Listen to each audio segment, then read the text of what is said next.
Today on Locked On Penguins, Tristan Jarry, the tank commander, has returned. Joel Blomqvist is back in the American Hockey League, and the Penguins only get one of a possible 4 points in a weekend back-to-back. Hunter and I are going to break down all of that and more right after this.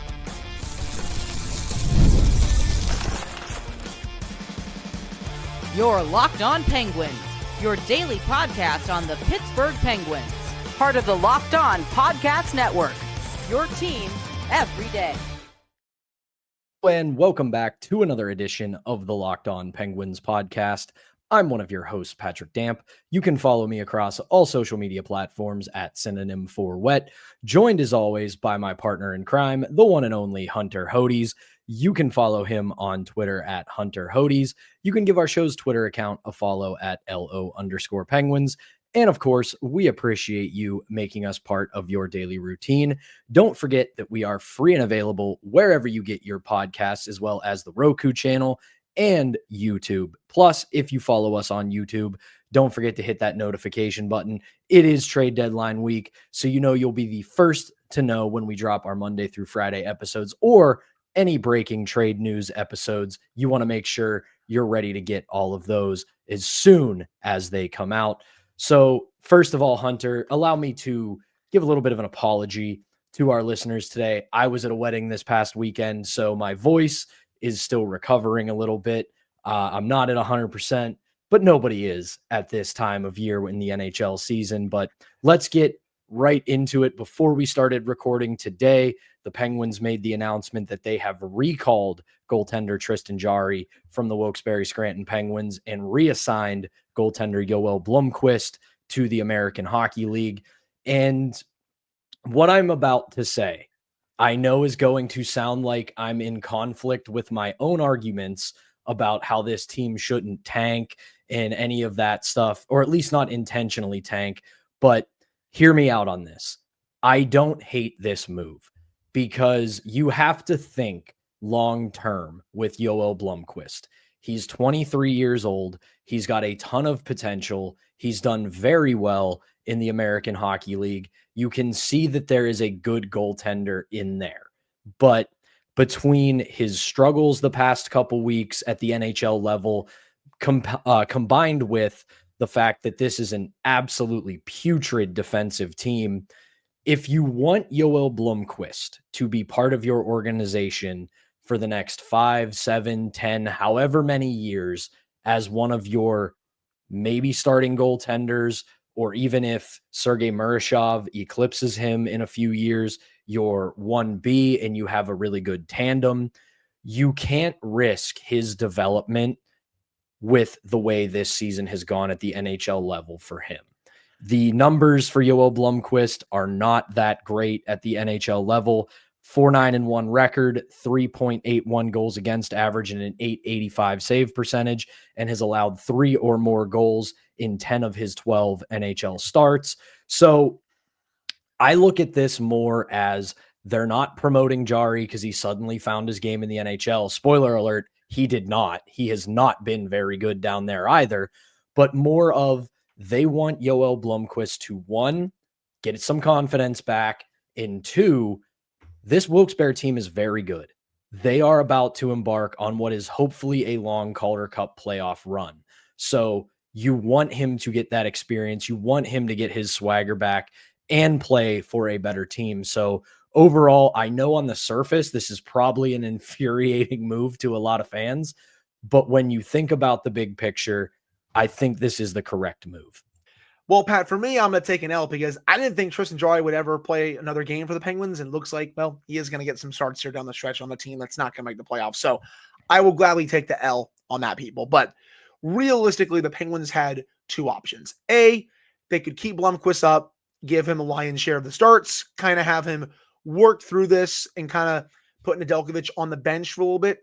Or B, they could give him a lot more starts in the AHL and work out the kinks in his game that way. They chose for option B.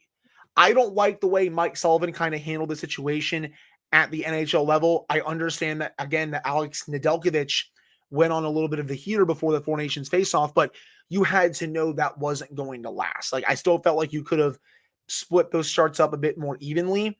I think Sullivan kind of low-key screwed him by not playing Blomqvist as often in the NHL. I do think that's part of it. However, he was horrendous against Toronto on Sunday. Those last 3 goals, I know you were in the car for most of the game, but those last 3 goals were awful. Like NHL goalie should not be allowing those 3 goals, especially the one at the end of the third period. The end of the second period, excuse me.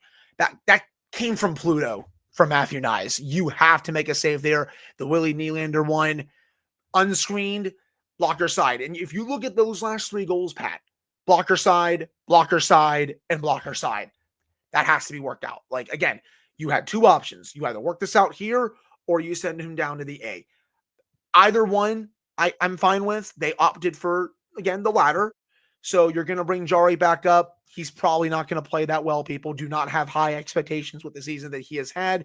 I would assume they'll probably keep giving Nedeljkovic the lion's share of the starts, but they're trying to help Blomqvist develop into what they hope is potentially their future starting netminder. Obviously, they have Murashov down in Wheeling, who, in my opinion, I think he's better than Blomqvist, but that's just me. But they're trying to help him because they know right now he's not playing very well. And by putting him with I know it's an AHL team, but you put him in front of a team that is playing really structured defense, a team that is going for a Calder Cup run. I do think that can really help his game, and they can fine-tune some of the things with him. I also, again, will say it is beyond time to bring in some fresh new voices for the goaltending coaching position during this offseason, because we're going on 5 years of this where it's just like the Penguins can't even get consistent average goaltending. And this is not some journeyman goalie. This is a 23-year-old young netminder who you potentially think could be part of the long-term future here. Potentially, again. You have to get this right. And yeah, I know that's a very long-winded answer, but at the end of the day, you got to get this right. They're hoping that this move helps that. And hey, if the Penguins keep losing games, it gets them more likely to get a top 5 pick. Though if Jarry does play well, hey, maybe he can recoup some of that trade value, Pat, because again, I don't think he's going to finish this contract here. I'm with you on that. I will push back on you a little bit. I don't think you should say you're taking the L on this, because this was a possibility. This was something that could have happened. And we briefly touched upon it when all of this went down initially, when they sent Jarry back to the AHL, was that there was a very real world where Blomqvist comes in, and I don't want to overstate this and say that he was a disaster, but he was not good. He wasn't so horrific that he was unplayable, I don't think. He was a 23-year-old goalie who was getting his first real looks at being an NHL goalie. At the start of the year, and this will kind of feed into what happened with the Rangers and the Maple Leafs, at the start of the year, you didn't have a lot of film on him. If you were an NHL team, shooters weren't able to really get a read on, okay, where's his weakness? Where should we target? What should we do? So there was a lot of things that were good saves, but also they were teams trying to figure out, okay, where is this goalie's weakness? Yeah. And they didn't have that yet. So some of the stuff from the start of the season, I don't want to say it was smoke and mirrors, but he was more of an unknown to the NHL. When he gets back up, you saw it against the Rangers, and you definitely saw it against the Maple Leafs. A lot of blocker side. There was a lot of blocker side goals. And that was teams with very good shooters realizing when you get a chance against Joel Blomqvist, target the blocker side. He's got to work on that in the AHL now. He's got to strengthen his blocker side. And it was something that we talked about with Jesse Marshall a long time ago about Joel Blomqvist, as he said that is kind of his weakness, is that he has got to work on his blocker side play. So I don't to wrap this all up, I don't think you need to take the L on it, because there was a bunch of possibilities. One was, like we saw happen, Alex Nedeljkovic went on his yearly heater, and then it eventually faded. That could have been an opportunity for Joel Blomqvist to step in and take the reins, and he struggled. But again, because he's a 23-year-old goalie, very limited NHL experience, going to go back and play with a good AHL team with a better defensive core and a better defensive structure, that is going to help his overall development. And with where this franchise is, You have to be playing the medium to long-term game right now. And this move is playing the medium to long term. I agreed with you. I didn't want to see Tristan Jarry play another game for the Penguins. However, if you want Joel Blomqvist to eventually be your goalie in the next 2 to 3 years, you can't spoil him by having this much of a struggle at the NHL level mixed with a team that we know plays horrific defense. You can't ask him to bail you out every night. So I will say this. I know the team is not good defensively, but you should still expect better goaltending than what you saw in that game against Toronto. Like, again, people, we all know Penguins give up way too many chances in their own zone, especially way too many high danger chances. I've given the numbers a few times throughout the season. They're among one of the league leaders in terms of high danger chances allowed, especially at 5-on-5. But that goaltending you saw on Sunday, you cannot win with that. Like, that's unacceptable. Like, a lot of those goals that went in, like, sure, part of it was bad team defense. You know, the Erik Karlsson pass, by the way, we'll get to that in the second segment. That was horrendous. That led to the Matthew Knies goal. That was really bad. You can't make that mistake. But I need a save there. Like, that's bottom line for me. Like, you need more timely saves. They just haven't gotten that throughout the season. Heck, honestly, they haven't gotten a lot of timely saves these last 5 years, if I'm being completely honest. Goaltending has been an absolute nightmare for the Penguins. And you're right. Eventually, something on this needs to change. But that is going to do it for our opening segment. When we come back, we're going to recap the 2 games over the weekend, the loss to the Boston Bruins and the loss to the Toronto Maple Leafs. We will do that when we come back, so stick with us. But first, we've got to tell you about today's first sponsor, and that is Wonderful Pistachios. If you're looking for a snack that's both delicious and nutritious, crack into a good source of protein with Wonderful Pistachios. Wonderful Pistachios is one of the highest protein nuts, and each 1 ounce serving has 6 grams of protein, giving you over 10% of your daily value. Plus, they're packed with fiber and better for you unsaturated fats to help keep you feeling fuller longer. I love the no shells variety. It's the perfect grab and go snack for busy days, whether I'm snacking at my desk at work or like I was this weekend on a road trip, or just need a quick protein boost. They are always my go-to. And if you love cracking open every shell for that satisfying crunch, the in-shell option is always a classic favorite. So get snackin' and get crackin' with the snack that packs a protein punch. Visit wonderfulpistachios.com to learn more. All right, welcome back to the Monday edition of the Locked On Penguins podcast. I'm one of your hosts, Patrick Damp, joined as always by the one and only Hunter Hodes, and only 1 out of a possible 4 points for the Penguins this weekend. They drop a 3-2 decision on Saturday to the Boston Bruins, and then a wildly fun and exciting game, 6-5 in overtime against the Toronto Maple Leafs. And we have to first address the elephant in the room, and that is the same problem that has been plaguing this team all season long, cropped up in both games. Immediately giving up the first goal, not starting on time. I don't know if the Penguins need to update their iOS settings and get a new alarm clock, or if they just need to find a bunch of energy drinks and start drinking them before they take the ice, because they continue to not start games on time. Some of it, yes, is goaltending, but I will say a lot of it is, for some reason, this team, like an old push lawnmower, needs some time to prime the pump and prime the engine and get themselves started. 13. That's the number for today's episode, Pat. 13 times the Penguins have given up a goal on the first shot of the game this season. That's about 21% of their games so far. Is that bad? Sources are saying that's really, really, really bad. That's just, you can't win like that. I know, breaking news. Podcast host is saying you can't win like that. Literally, though. And you're right. Not all of it is on goaltending. That Pastrnak one, that's just one heck of a move. He's one of the best goal scorers in the league. You leave him wide open like that in front of the net. He comes in on a breakaway. He's going to finish that more times than he doesn't.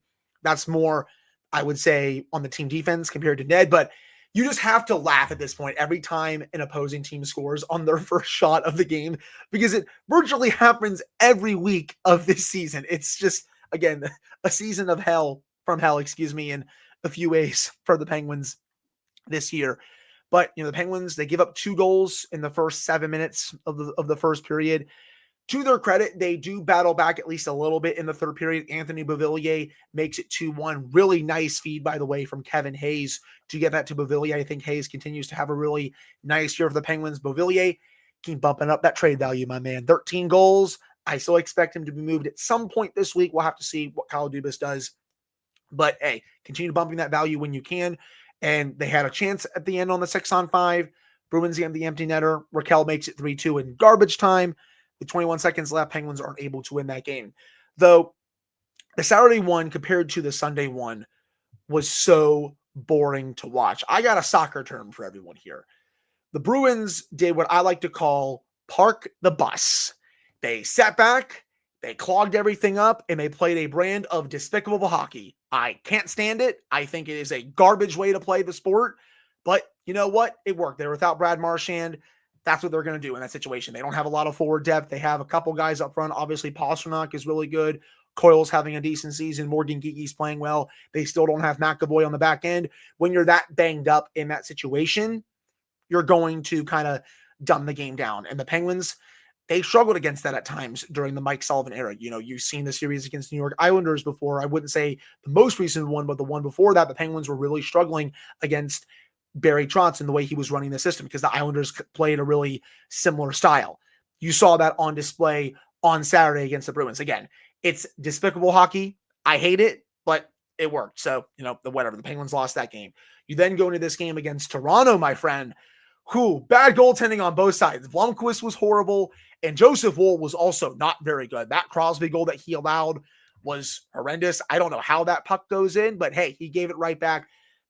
But even though they lost that game, and I know they lost the game against the Bruins, this team may not be very good, but they fight.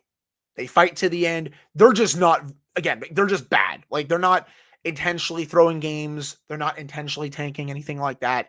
They fight their tails off in a lot of these games. They don't have the horses, I think is what I'm trying to say here. So, again, I like the effort. I like the fight that they showed, but you lose 2 games. Again, at least it helps the draft position, but not surprised that they lost both of the games this weekend. Would have been nice to see them beat the Bruins because that Bruins team is not very good at all. But that Maple Leafs game was at least really, and I mean really fun to watch. Great seeing a lot of players contribute to in that game. I know they lost it, but it was still great seeing Rickard Rakell do his thing. Sidney Crosby, congratulations. 10th all-time NHL assists. Also, Pat, in goals, passes Bobby Hull on the all-time goals list. So congratulations to Sid with that 3-point night against the Maple Leafs. He was great. But Erik Karlsson this weekend, I know I defend him a lot more than others do because I think some of the criticism that he gets from some fans is a bit rubbish. That said, he was bad this weekend. He was horrible against the Bruins, making way too many dumb decisions with the puck, was really bad against the Maple Leafs. That pass that led to the goal from Matthew Nyes. Again, you want to save there from Blomqvist, but Eric, buddy, dump that puck in. There is absolutely no need whatsoever to force that pass there. There's seconds left on the clock. You have to, and I mean you have to dump it in and kill off the rest of that period. Just way too risky in the situation, but he wasn't executing his tape-to-tape passes, wasn't playing well in his own zone. Just 2 really ugly games from him after how well he played against the Flyers on Thursday. Another long-winded answer for me about these 2 games this weekend, but I'm going to hand it over to you now, sir. Yeah, I mean, again, I said it at the top of the show. You guys can hear it in my voice. I'm still recovering from a wedding weekend, so I really only caught the first period against the Bruins and then the back half of the third period in overtime against the Maple Leafs. I did watch the condensed recaps this morning, so I do have a little bit of a grasp on what happened. There is one thing I want to say about the Bruins game, and our listeners know this. I think it's one of the laziest analysis of hockey, and I hate using it as a crutch, but I have to in the Bruins game. I think one of the biggest differences in that game was officiating. The Evgeny Malkin penalty on Lohrei, where he got called for hooking in the first period that leads to a power play goal for the Bruins, that should have been a holding call on Lohrei because if you watch the replay, because it happened in the corner. So the above the net on the glass camera catches it. And one, you can say I'm being bitter as a Penguins fan, because I absolutely am, because it was a savvy move by Lohrei, but it is something that shouldn't be called. As soon as he feels Malkin's stick on his side, he wraps it around his arm, under his arm, and draws the hooking call. That should be a holding the stick penalty, not a hooking penalty on Malkin. Now, did Malkin do something that usually gets called as a hook? Yeah, he got his stick up into the midsection of an opposing player, and we know the NHL, even though they have not called it as much as they used to, anytime your stick goes up like that, they're probably going to call it, but I didn't like that call. It leads to a power play goal. The Penguins lose by 1 goal, and that kind of makes the difference, but it doesn't excuse a lot of the other things that the Penguins did poorly in that game. As for Sunday, I mean, they said it on the TNT broadcast in the third period. It was basically a next goal wins kind of game. And overall, I'm with you on the way this team played over the weekend. I look at this team, and we have said it. We don't care if where this team is right now with retooling, rebuilding on the fly. We don't care if you lose games. You just got to fight. Don't go out and get embarrassed. Don't go out and no-show. Don't go out and lay down. And they didn't do that this weekend. They battled their asses off against the Bruins, and especially against a Toronto team who is very, very good. That is one of the best teams in the league. And let's be honest, we said it on Friday.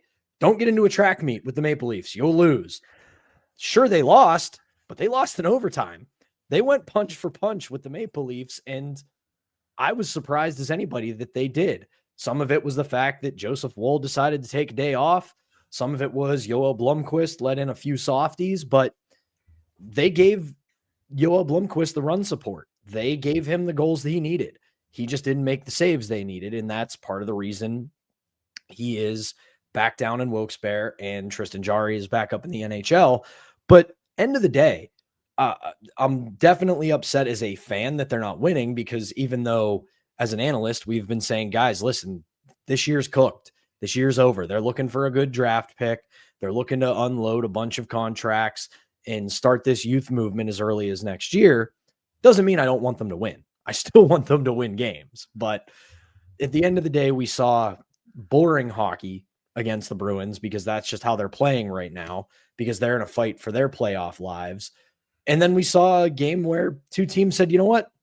Sunday afternoon on national TV in the States, let's give these people a show. And they gave us a show.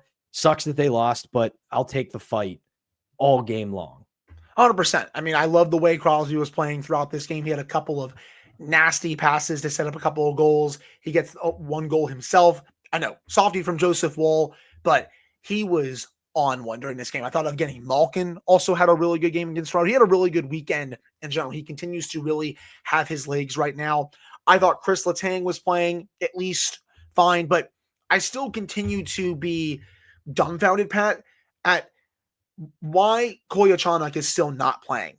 Like, why did you claim him in the first place if you're not going to play him? And I said this last week as well. Like, okay, you're coming off the break, get him a couple practices. I get it. Like, you want to get him acclimated with the team.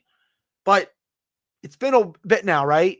How about we start putting him in the lineup and at least seeing what you have? I don't think you're going to all of a sudden suddenly have a top pairing defenseman, but I mean, I'd rather see him in the lineup than Ryan Shea on the top pair. And Ryan Shea at least was okay against Toronto. You know, he looked like he had the goal that made it 2-1 before it was credited to Cody Glass. And I thought Cody Glass also had a really good game, as did Philip Tomasino. He almost had a wraparound goal in that game against Toronto. But still, man, I think you can mix in Kolyachonok at least a little bit this week. I just, why did you claim him if you're not going to play him, I think is my thing. Yeah, it's continuing to be baffling. I stick by my thought process of, I think that's going to be a post-trade deadline player once we get some people moved. Plus, there's also going to probably be some injuries. So I think that's when he'll finally slot into the lineup. But speaking of the trade deadline, it's coming up, folks. Friday at 3:00 is the NHL trade deadline, and we expect there to be some moves by Kyle Dubas and the Penguins. Hunter and I are going to talk about that and the week ahead. to close out the show. We will do that right after this, so stick with us. All right, welcome back. It's the Monday edition of Locked On Penguins. I'm Patrick Damp alongside Hunter Hodes. And as I said before break, Friday, 3 p.m., NHL trade deadline. We expect to see some moves from the Penguins in the lead up to that, if not day of. We'll obviously break that all down as best we can the closer we get to it.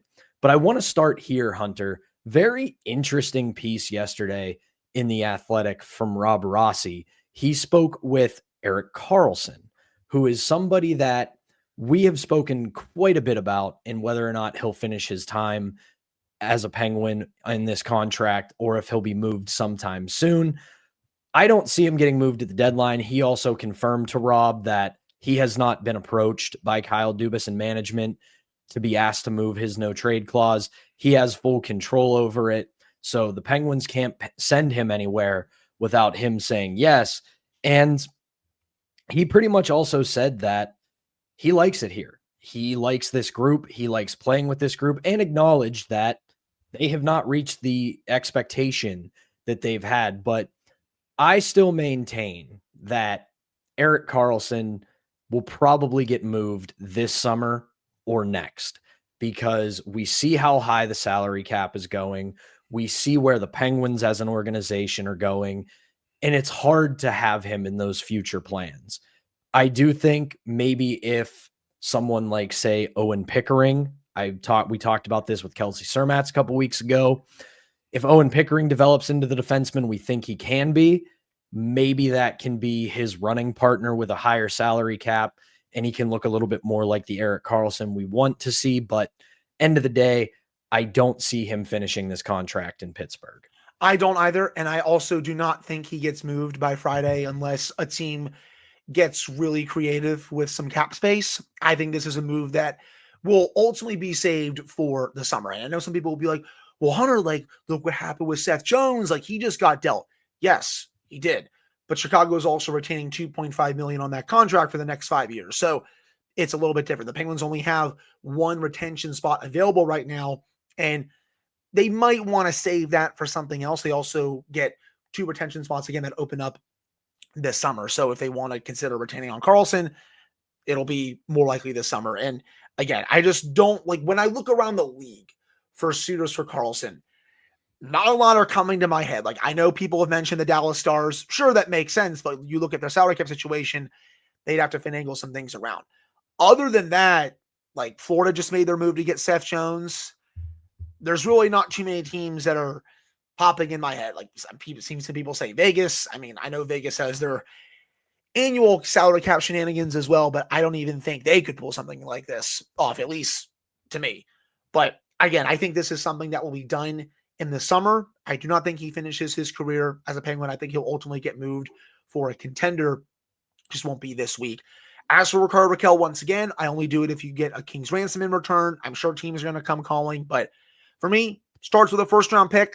Like, if you can get something else with it, I would very much like that. There was a piece on ESPN today, I think, with Emily Kaplan, Greg Wyszynski, and they were doing a mock trade of Rickard Rakell to Utah for a first-round pick in this year's draft, a second-round pick in next year's draft, and then Matthias McKelly. And I'm like, I love Rickard Rakell, but I would do that right away. I mean, you get 2 picks and a young player. Absolutely. If Utah came to the Penguins and offered that, yeah, 100%. And a couple other things about the deadline was listening to 32 Thoughts this morning, Pat. Elliot Friedman kind of discussed how the Penguins continue to talk to Buffalo about some of their younger players. He specifically mentioned JJ Peterka. I got a question on Twitter from someone asking if you would move the first rounder from the Rangers if it was in this year's draft. And I said, absolutely. If the first rounder is in this year's draft and it doesn't go to next year and you offer that for Peterka, yes, I would 1,000,000% do that for Buffalo. I don't think people realize just how good JJ Peterka is. He's only 23 years old on a bad Buffalo team this year. He has 17 goals, 45 points in 56 games. Last year, he had a 28 goal season, 50 points in 82 games. Really good underlying numbers. You can play him on the wing almost every night. This is someone who can play in your top 6 with either Sidney Crosby or Evgeny Malkin. This is the exact type of young player that you should be going after. I would 1,000,000% be all over that if Buffalo came to you and like, okay, would you want to send us the first round pick plus a roster player or something like that? Because I think they're going to want immediate help in return as well, because Kevin Adams is really desperate to try and turn this thing around in Buffalo. So would 100% do that. Bo and Byram makes a lot of sense there too. But they do have some other players in the AHL that are getting pretty close to being NHL ready. So as Elliot mentioned, I could see the Penguins going down that road as well. So look for something potentially for that this week too. You also did mention, Pat, Noah Chari. He could see being moved in. Hey, if I'm Kyle Dubas and the team calls on Noah Chari, I am taking that call 24/7, 365, because if you can get anything for him, I think that's a win. I do think Achari, if you ask me, fits a bit better on a contending team that knows like what role he'll play. I just don't think he serves a role on where the Penguins are right now, because they're rebuilding on the fly. He's kind of blocking a spot for a couple younger players who are ready to come up from Wilkes-Barre that are playing well. And granted, people, I know Wilkes-Barre is potentially on a big run here to a long Calder Cup playoff run, but like Achari is just kind of blocking like some other players in the system in general. So I think if you can get out of that contract, makes all the sense in the world. You take whatever for him at this point. Yeah, I'll add a couple things here before we wrap up. One, for Erik Karlsson, I think it'll actually be a little bit easier to move him over the next 2 summers or 2 seasons, however you want to structure it, especially if he agrees to it, because he only has a base salary of $4 million next year and then $1.5 million the year after. So in actual dollars, you're not paying him a ton of money. Yeah, the $10 million cap hit hurts, but if you're, say, Ottawa or another team I'll throw out there that I think might be interested in his services because they're in very much a mode where they need to get better quick, Detroit, where if you're one of those teams where you're trying to take that next step, you've got a bunch of young players, you need a good veteran in there, and you're not paying him a ton of actual dollars, Karlsson could be an attractive option for a year or two as you try to make that next step. As for that Utah trade, yeah, give me that Ricard Raquel trade all day if they actually approach you with that. And lastly, I think people need to accept, and I'm not saying this like, oh, people aren't accepting it, it's just the way I think it's going to work, is if that Rangers pick goes to next year, they're keeping it, because I don't think the Rangers are as good as people make them out to be. And I think there's a very real world next year where they're worse than they are this year. And that could get you a nice little second pick in the first round. But if it goes to this year, I think that is on the table for Kyle Dubas, because not as deep of a draft. There's going to be a ton of teams who want to move some things out this year with a rising salary cap. And you could really use that as a sweetener in a trade for this summer. So we'll see what happens with that. One last quick thing before we go, we do have to mention this. Penguins just recently announced this. They have signed defenseman Finn Harding to a 3-year entry-level contract. He was a 7th-round pick last summer, and he, as a 20-year-old, is having a hell of a season in the OHL right now. 55 points, 7 goals, 48 assists in 59 games with the Brampton Steelheads, where he's an alternate captain. So this is another player that Kyle Dubas and the Penguins really like and are really hoping turns out to be a late-round gem. Yeah, they think they found a steal in this player, and you can see why with the stats, Pat. Like, he's been very good in the OHL this year, and I could see him potentially getting some time in Wilkes-Barre once his OHL season is over. You always look for that, right, Pat? Like, who does Wilkes-Barre bring in for reinforcements from some of these other teams to try and help their run to go get a Calder Cup? I think Finn Harding, we really could see him get his first taste of the AHL at the end of this season here once his OHL season is over. But he's playing real well. I know some people are like, well, he has these really good offensive stats. How is he in his own zone? He's very good in his own zone. This is a very solid two-way defenseman, brings the offense, brings the defense. He skates really well. His decision-making is really good. His gap control is really sound. I like him. Again, I don't have all these like high expectations or anything for him just because, again, 7th-round pick. We just have to see what happens.